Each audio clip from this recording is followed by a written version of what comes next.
صدا میاد. هنوز تموم نشده. سالهاست تمام نشده. تا وقتی پهلمون هست تموم نمیشه. یا تا وقتی دیو هست. پهلمون بر میگرده. تو هنوز منتظری؟ بله. اگه بر نگرده چی؟ بر میگرده. تو هیچ وقت انتظار خسته نمیشی؟ نه. من شدم.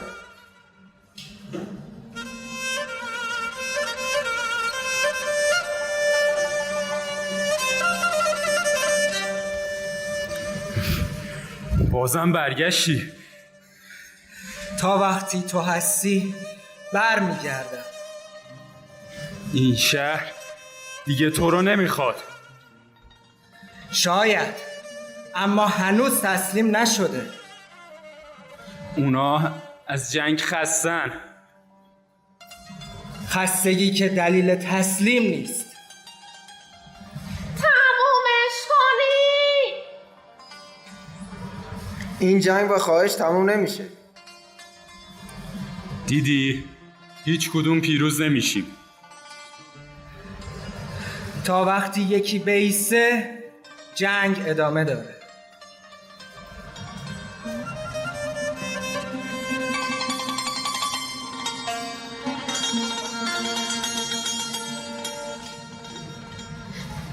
بلند شو. هنوز تموم نشده. هر دو رفتن. شاید این بار واقعا تموم شد. نه. این پایان نیست. چرا نیست؟ ببینشون. دیگه نفس نمیکشن. خب این شهر بدون اونا چی میشه؟ شاید آروم شد. آروم یا خالی؟ جنگ هنوز تموم نشده.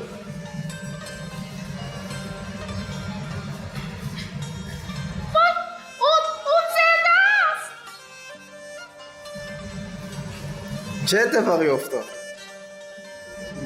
تا وقتی انسان هست این دو هم هستن. کی منو برگردوند؟ کسی که نمیخواست این جنگ خاموش بشه. اون کی بود؟ سیاه. تو دیدیش؟ فقط یه مسافر بود. از این شهر نبود. الان کجاست؟ رفت. تو چی کار کردی؟ او نباید دخالت میکرد. چی کار کردی؟ اگه اون بمونه این جنگ هیچ وقت تموم نمیشه. تو اونو کشتی؟ او میخواست همه را دوباره روبروی هم برگردونه. خب چون این جنگ باید باشه. نه، این جنگ ما رو نابود میکنه. تو از جنگ نمیترسی، از انتخاب میترسی. من از تکرار خستم. تو امیدو کشتی. من فقط یک مرد را کشتم. نه خیر، تو چیزی رو کشتی که این شهر رو زنده نگه میداشت.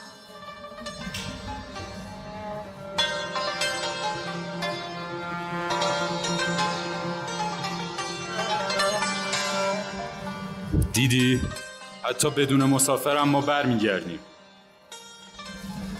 تا وقتی انتخاب هست ما هم هستیم. آدما بیشتر منو انتخاب میکنن. اما همیشه یکی هست که بیسته. من دیگه تو رو نمیشناسم. من همونم که بودم. نه تو تسلیم شدی. من میخواستم این چرخه بشکنه. با کشتن کسی که امید داشت. این جنگ در میدان نیست، پس کجاست؟ در دل آدم ها.